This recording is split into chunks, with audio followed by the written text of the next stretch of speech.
waaqayyo isiniif haa ta'u. Akkam jirtu yeroo dheeraadhaaf humna dhiiga Yesuus Kiristoosiin torbee dheeraaf walitti fufinsaan ilaalaa turre. Har'a immoo sagalee waaqayyo Qolaasiyaas boqonnaa tokko lakkoobsa 20 irraa isa jiru kaaseen dubbisuudhaan walii wajjin ilaallaa akka jedhu.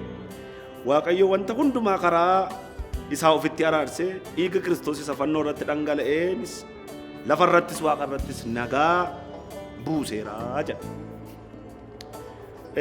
Waaqayyo wanta hundumaa karaa dhiiga isaa karaa dhiiga Yesuus Kiristoosiitiin karaa humna dhiiga Yesuus Kiristoosiin ofitti araarsee waaqa irrattis lafa irrattis wanta aboo qaba jedhamanii yaadaman hundumaa warroota humna aboodhaan humnaan guutamanii qilleensa kanarra jiraatan warra lafarra jiraatan hundumaa caalaa Kiristoos waaqayyo abbaan karaa ilma isaatii ofitti nu araarseera erga jedhee booddee dhangala'uu dhiiga ilma isaatiin immoo nagaa buuseera. Dhiigi Yesuus Kiristoos nagaa keenya. Yeroo darbe dhiigi Yesuus Kiristoos qulqulluu qajeelummaa keenya. Dhiigi Yesuus Kiristoos ifa bara baraati. Dhiigi Yesuus Kiristoos furee bara baraati. Dhiigi Yesuus Kiristoos abbaatti nu araarseera innee qabxii baay'ee ilaalaa turre. Har'a immoo kan ilaallu dhiigi Yesuus Kiristoos nagaa keenyadha jedhee daqiiqaa walii wajjin ilaalla. Attamitti dhiigi Yesuus Kiristoos nagaa ta'e seedhuu fi Qolaasiyaas boqonnaa tokko lakkoobsa 15 kaasee akka Kiristoos bifa waaqayyo abbaan karaa inni ittiin ijaan argamu karaa Kiristoos nutti mul'ateera jedha. Wanti waaqa keessa jiruuf wanti lafarra jiru hundinuu isumaan uumame isaan ta'e wanti isaan hin taane tokkollee hin jiru erga jedhee booddee akka jedha. Inni mataa waaldaa kiristaanaa isa dhaqna isaa jedhamee waamameeti. Inni mataa waaldaa kiristaanaa isa dhaqna isaa jedhamee waamameeti. Akka jechuun mataa waaldaa kiristaanaa dhaqna isaa gaafa jennu mana ijaaramu jechuudha. Waaldaa kiristaanaa gaafa jennu gamoo yookaan dunkaana keessatti waaqeffannu miti. Waaldaan kiristaanaa dhaqna isaa kan taane nama fakkaattii isaa warra sasimataniidha. Kanaaf macaafni qulqulluun keenya isin dhaqna Kiristoosiin hunda. Dhaqni bu'aa dhaqnaa baay'ee ofirraa qaba dhaqni tokko. Kanaaf bu'aa dhaqna Kiristoos taanee waamamneera. Mataan dhaqna kanaa immoo Kiristoosidha jedheeti kan inni dubbatu. Mataan dhaqna kanaa Kiristoos gaafa ta'u nagaa argattaniittu jedha. Ulfinni Waaqayyoof haa ta'u. Attamitti nagaa arganne gaafan isiniin jedhu nagaan qabnu ture yoo nuuni gaafa jennu nuun Kiristoosin alatti nagaan qabnu. Nuun Waaqayyoon abbaadhaan alatti nagaan qabnu. Jireenyi keenya, ba'uun keenya, galuun keenya, jiruun keenya hundumtu wanti nu keessa oollu keessa jiraannu hundumti isaa karaa isaan hojjetame. Mataan dhaqna kanaa Kiristoos erga ta'e mataan dhaqna kanaa Kiristoosiin ta'uu isaatiin nagaa arganneerraa. Nagaa kan fide immoo nyaachuu miti, nagaa kan fide uffachuu miti, nagaa kan fide barachuu miti, nagaa kan fide baay'ee qabaachuu miti. Qabeenyi nagaan fidu. Qabeenyi birriin wanta addunyaa kana irratti jiran hundumtuu nagaan fidu. Nagaan humna dhiiga Yesuus Kiristoos keessa. Mana nama baay'ee keessa, jireenya nama baay'ee keessa, tajaajila nama baay'ee keessa, jiruu nama baay'ee keessa, ba'uuf galuu nama baay'ee keessa nagaan hin jiru. Nagaa barbaachaaf namni gara manneetii adda addaa dhaqa. Nagaa barbaachaaf gara waan baay'ee kaasa. Inni kaan hin dhugaa, inni kaan suusii adda addaa keessa gala. Namooti suusii keessa jiraatan illee nagaa barbaachuuf, boqonnaa barbaachuudhaaf. Nagaan kan argamu garuu wanta aduu gadii kana waan mul'atu kana keessa miti. Nagaan humna dhiiga Yesuus Kiristoos keessa. Waaqayyo abbaan lakkoobsa 20 irraa Waaqayyo wanta hundumaa karaa dhiiga Yesuus Kiristoos fannoo irratti dhangaleen ofitti araarse erga jedhee booddee nu Waaqayyotti erga araaramne nagaan erga bu'e erga karaa dhiiga Yesuus Kiristoosiin abbaadhaa wajjin tokko taane Waaqayyo wajjinis tokkummaa qabna, ofii wajjinis tokkummaa qabna, nagaa qabna.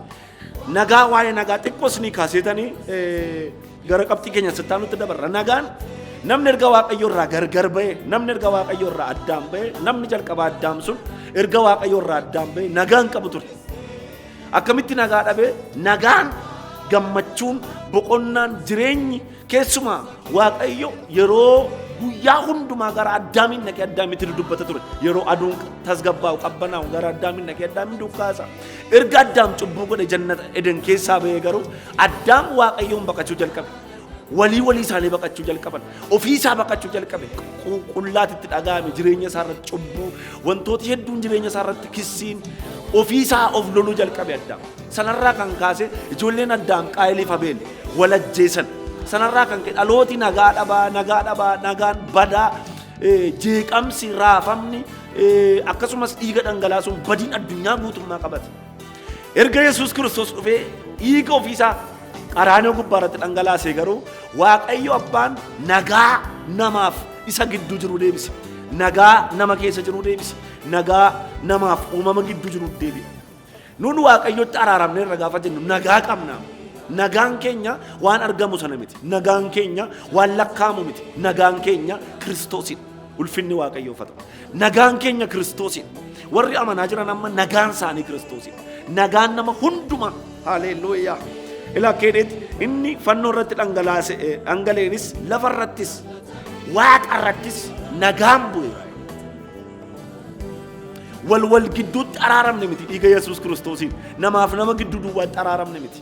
Namaaf hawaasaaf hawaasa duwwaa walitti araarame miti. Namaaf nama gidduutti araarri ta'eera. Namaaf Waaqayyo gidduutti araarri ta'eera. Kanaaf nagaan bu'eera. Waaqa irrattis nagaan bu'eera. Lafa irrattis nagaan bu'eera. Nu Waaqayyo abbaa wajjin komee hin qabnu. Namaa wajjinis komee hin qabnu. Kanaaf macaafni qulqulluun dur macaafa seeraa keessatti diina kee jibbii fira kee jaalladhu jedhamee caafameera. Amma garuu isinitti himaadha Yesuus Kiristoos. Diina keessan jaalladhaa jedhamee caafameera. Haleluuyaa. Diina keeyyuu akka jaallattuuf amma diina hin qabnu nuyi. Kakwaaraa keessatti diinni hin jiru. Nagaa waaqa irrattis lafa irrattis bu'eera waan ta'eef. Dur namaaf Waaqayyo wal dhabee gargar bahee ture. Namaaf Waaqayyotu addaan bahee ture. Namaaf Waaqayyotu gargar bahee ture. Sababii Waaqayyotti gargar baaneef namaa wajjin illee gargar baaneera. Sababii Waaqayyo wajjin wal dhabneef ofii keenya wajjin illee wal dhabneera. Sababii namni kamiyyuu gaafa Waaqayyotti hin araaramin jiru, gaafa Waaqayyo wajjin nagaan qabaatin jiru, nama wajjinis nagaan qabu, ofii isaa wajjinis nagaan qabu. Namni ofii of kasasuuf, namni ofii isaa of ceephaa'u, namni ofii isaa irratti aarii qabu, nama wajjinis nagaan qabu. Nu garuu karaa dhiiga Yesuus Kiristoos ofii keenyattis araaramne, namattis araaramne, Waaqayyo abbaattis araaramne. Haleluuyaa. Kanaafidha hin jiraanne. Nagaan keenya waan jiru irratti hin dhaabanne. Nagaan keenya waan mul'atu irratti miti. Namoonni baay'een gaafa birrii dhaban qabaatanii birrii dhaban nagaa dhabu. Namoonni baay'een gaafa beekumsi hirkaa badu nagaa dhabu. Namoonni baay'een gaafa wantoota aduu gadii kana waan hawaasiidha argatee dhabuun hirkaa badu nagaan isaanii jeeqama. Nagaan keenya akka iddoodhaan sochoonetti. Nagaan keenya jabaatee bara baraan akka dhaabatutti dhiigi Yesuus Kiristoos waaqa irrattis lafa irrattis nagaa buuseera. Nuun nagaa dhaabbataa qabna. Nagaan sochoon, nagaan raafamne, nagaa haalli buqqisuu hin dandeenye, nagaa argamee badu miti. Haleluuyaa. Nagaa kondiishinaalii miti nagaa nu amma arganne. Nagaa dhaabbataa waaqa irrattis lafa irrattis ulfinni Waaqayyoof haa ta'u. Itti fufee akkeedha. Nan dubbisa. Isin dur hamaa yaaduu keessaniinis hojjechuu keessanis orma diina Waaqayyoo taatanii turtan. Isin dur hamaa yaaduu keessaniin hojjechuu keessaniinis orma diina Waaqayyoo taatanii turtan. Nuun amma ormaaf diina Waaqayyoo miti nuyi. Mucaa Waaqayyoo taane. Mucaa ta'uudhaan immoo nagaa arganne. Haleluuyaa. Mucaa Waaqayyoo gaafa taatu orman jedhamtu. Mucaa gaafa taatu diinan jedhamtu. Baay'ee mucaadhaan diinan jedhan, mucaadhaanis orman jedhan. Jechi ormaaf diina jedhamu kun ormaaf diina kan jedhamu dhiigaan miti, firooma kan hin qabne. Orma jechuun kan dhiigummaan kan sanyiidhaan walirraa fagoo ta'e jechuudha. Kan wal hin beekne jechuudha diina jechuudha. Diinni kalariidhaan ta'uu danda'a, adiif gurraacha ta'uu danda'a diinni. Diinni dukkana bifa ta'uu danda'a. Diinni fagoof dhiyoo ta'uu danda'a. Diinni dheeraaf gabaabaa ta'uu danda'a. Ormi immoo sirumayyuu kan wal hin beekne jechuudha. Orma gaafa jennu afaanii laangweejiin kan garagara ta'e, aadaan kan garagara ta'e orma jedhama. Namni afaan dubbachaa jiru kana hin dubbanne, afaan haasaa jiru kana naasofne bifaan yookaan normaalii jireenya yoo na fakkaate iyyuu afaan kun afaan keenya garagara gaafa ta'u orma nuyi. Amma garuu dhiigi Yesuus Kiristoos nagaa waaqa irrattis lafa irratti gaafa fidee buusu diina orma Waaqayyoo miti nuyi amma mucaa Waaqayyoo taaneera. Haleluuyaa. Namooti amma an diina Waaqayyooti, ani orma Waaqayyoo ta'eera jettanii of kasastan, of loltan yookaan of ceephaatan gara ofii keessanitti deebi'a. Dhiigi Yesuus Kiristoos nagaa buuseera. Dhiigi Yesuus Kiristoos nu warra fagoo jiru abbaatti araarseera. Dhiigi Yesuus Kiristoos nu warra badee ture daandiitti deebiseera. Dhiigi Yesuus Kiristoos nagaa keenyadha. Namni dhiiga Yesuus Kiristoos qabu nagaa qaba. Namni dhiiga Yesuus Kiristoos qabu jireenya qaba. Namni dhiiga Yesuus Kiristoos qabu waaqarrattis abbaa wajjin nagaa qaba. Namaa wajjinis nagaa qaba. Namni dhiiga Yesuus Kiristoos hin qabne garuu amma nagaa ofiifis hin qabu, abbaa wajjinis hin qabu. Maaraalaa baadiyyaatti taayaan seeniyaa. Namni amma dhiiga Yesuus Kiristoosiin hin miiccatee hin qulloofne, namni dhiiga Yesuus Kiristoosiin hin araaramne, namni dhiiga Yesuus Kiristoosiin jireenyi isaa hin fayyine.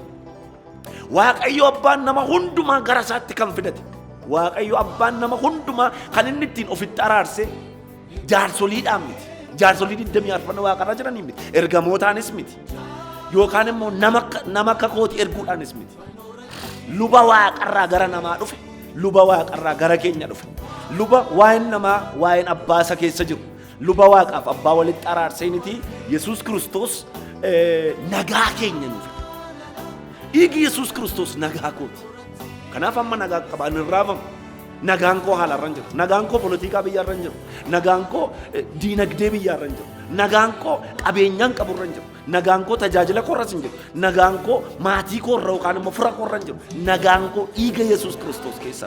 Kanaaf namni dhiiga Yesuus Kiristoositti amanu nagaa dhaabbataa qaba. Nagaan socho'u.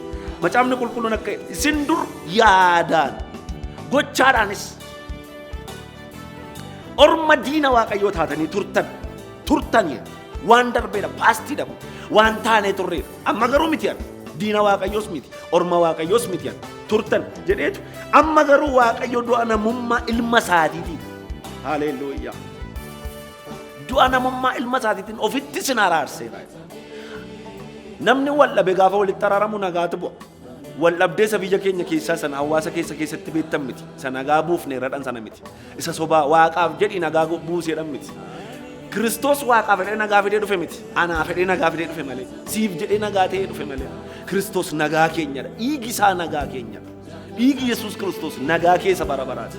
Nagaa si jalaan nyaatamu, nagaa si jalaan fudhatamu, nagaa si jalaan moofamu, nagaa bara baraati dhiigi Yesuus Kiristoos. Torbanoota darban keessatti dhiigi Yesuus Kiristoos maal keeti isa duratti haasaa ture. Ammas dhiigi Yesuus Kiristoos har'a kan isinitti maaru nagaa keeti. Dhiigi Yesuus Kiristoos nagaa kee kan inni ta'e immoo Qolaasiyaas boqonnaa 1:20 irratti argachuu dandeessu. Yoo dhuguma nagaa kanaa wajjin wal hin arganne nagaa utuu hin arginaaf tabara kee keessatti nagaan dhugaatii miti, nagaan nyaata miti, nagaan uffata miti, nagaan dubbannaa miti, nagaan biyya guddate miti, nagaan qabeenyaa miti, nagaan warqee miti, nagaan Kiristoosidha. Inni nagaa keenyadha. Haleluuyaa. Nagaan kun mana kee keessa yoo jiraate, nagaan kun biiroo kee keessa yoo jiraate, nagaan kun jireenya kee irra yoo jiraate, ati nagaa addaa qabda. Haleluuyaa. Nagaa kanaa wajjiniin jireenya kee akkati walitti fidattu. Nagaa kanaa wajjin tokko taatuun barbaadu. Maqaa Gooftaa maqaa Yesuus Kiristoosiin dhiigi Yesuus Kiristoos nagaa kee ta'e mana kee keessa akka inni galu, biiroo kee keessa akka inni galu, si wajjin akka inni jiraatu.